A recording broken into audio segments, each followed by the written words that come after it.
Students, welcome back to my channel. आज हम class 4 के हिंदी में पार्ट 5 कौन अमीर के प्रश्न उत्तर को सॉल्व करेंगे। तो सबसे पहले हम शब्दार्थ देख लेते हैं। तो हमारा पहला शब्द है नौका विहार, मीन्स नाव में घूमना। सूर्यास्त मीन्स सूरज का डूबना। रक्तिम मीन्स लाल, रक्त अर्थात खून जैसा रंग लाल। साक्षात मीन्स बिल्कुल सामने दिखाई देना। संपत्ति मीन्स धन दौलत। व्यापारिक बुद्धि, जो सोच हमें फायदा नुकसान बताती है। विपत्ति मीन्स मुसीबत या संकट। अपार मीन्स बहुत अधिक। अंतरात्मा मीन्स अंदर की आवाज जो हमें सदा सही मार्ग दिखाती है। सम्माननीय मीन्स आदर पाने योग्य। यहाँ पे एक मुहावरा भी दिया गया है। जान में जान आना मीन्स मुसीबत से निकलने पर चैन महसूस करना। ठीक है, अब यहाँ पे कुछ श्रुतलेख के शब्द दिए गए हैं, वो देख लेते हैं। नौका, सूर्यास्त, लालिमा, रक्तिम, अटखेलियां, मूसलाधार। साक्षात, मछुआरा, संपत्ति, व्यापारिक बुद्धि, विपत्ति, निर्धन, अंतरात्मा, सम्माननीय। ठीक है, अगला है मौखिक प्रश्न।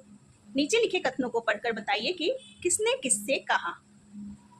भाई हमारी नाव डूब रही है, बचाओ। तो ये किसने बोला था? सेठ ने मछुआरे से बोला था। ठीक है, भैया तुम तो मेरे लिए भगवान का रूप धरकर आए हो। तो ये किसने बोला था? ये सेठ ने मछुआरे से बोला था। मैं आधी नहीं चौथाई संपत्ति ही दे सकूंगा। तो ये बात सेठ ने मछुआरे से कहा। सेठ जी प्रभु की अपार कृपा है। तो ये किसने बोला था? मछुआरे ने सेठ से कहा था। नेक्स्ट है लिखित प्रश्न उत्तर। सेठ दीनानाथ की नाव हिचकोले क्यों खाने लगी? इसका उत्तर है तेज आंधी तूफान से नाव हिचकोले खाने लगी। अगला प्रश्न है नाव को अपने पास आता देख सेठ ने मछुआरे से क्या कहा? इसका उत्तर है नाव को अपने पास आता देख सेठ ने मछुआरे से कहा, मुझे किनारे लगा दो, मैं तुम्हें अपनी सारी संपत्ति दे दूंगा। अगला प्रश्न है मछुआरे ने क्या कहकर सेठ को रुपये लौटा दिए?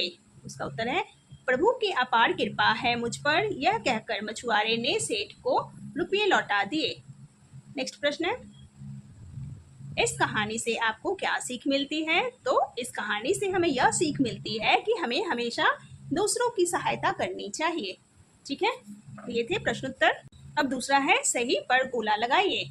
ठीक है, क मौत को साक्षात देख सेठ दीनानाथ ने क्या किया? तो इसका उत्तर है मछुआरे को आवाज लगाई।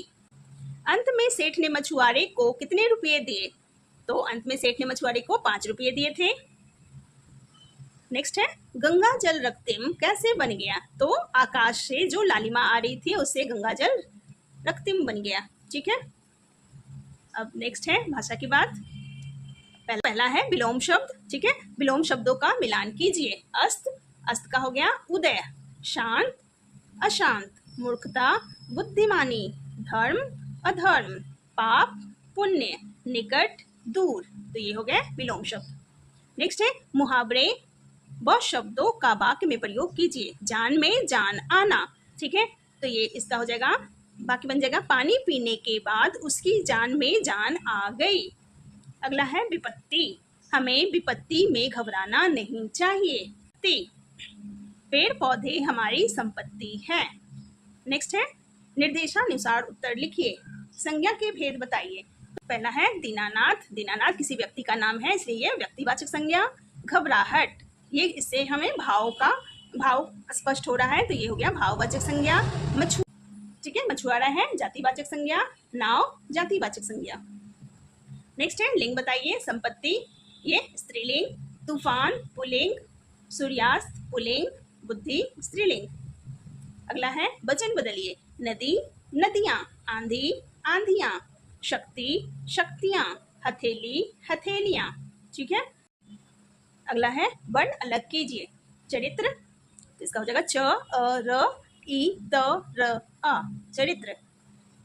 अगला है निर्धन, न हलंत ई र ध अ न आ, निर्धन।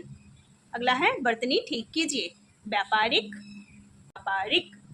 रक्तम नहीं रक्तिम। साक्षात, कृपा।